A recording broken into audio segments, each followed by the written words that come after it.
看一下粉丝发过来维修的机子，然后这个机子是要换后壳总成，还有换外屏。可以看到外屏的话，底部是碎的比较严重的。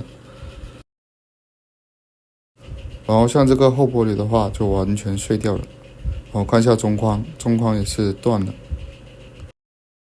然后这个就是准备换上去的拆机国行壳，国行和美版的话是不一样的，国行壳会更贵一点。因为这个机子重摔过，然后是无触摸的，先把主板修起来。现在主板维修好，打上散热硅脂，然后准备贴合主板。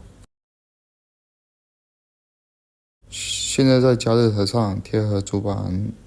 现在这个机子就全部搞好了，然后屏幕的话是重新加了一个原装的盖板，然后后壳的话就是换了一个拆机的后壳，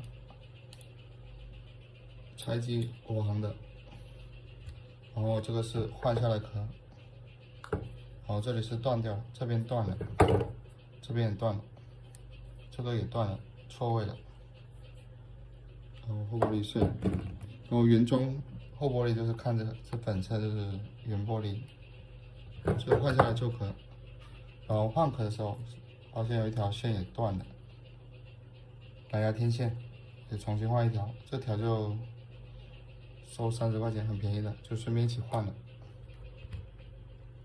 好，现在看一下内部。内部的话，这些泡棉是没有贴的，还有这个有个黑色贴纸也没有贴，因为这不是做翻新机，就没必要去贴这些。但盖板的话是原盖板的。好，看一下这边，像主板的话是分层维修了，然后其他吧看着还是挺好的。然后像这个机子，把它这屏幕盖回去，装好螺丝。你从外观的话是看不出来这个机子是大修过的，就是不知道它换前或者换后的，因为它是原壳原盖板，你看不出来的。像这种机子的话是非常有迷惑性的，因为这个机子还是再版的国行机再版，而且你外观看哪都是圆的，然后你只要不拆机看是不能发现它是一个大修机的。然后现在我们就找2颗新的微超螺丝，紫色的，把它装上去。现在看一下这2颗微超螺丝，非常的漂亮，这我基本看不出来是拧过的。新的微超螺丝。现在我们看一下这个维修好的14 Pro， 它验机报告是写多少分？验机评分100分，全部正常。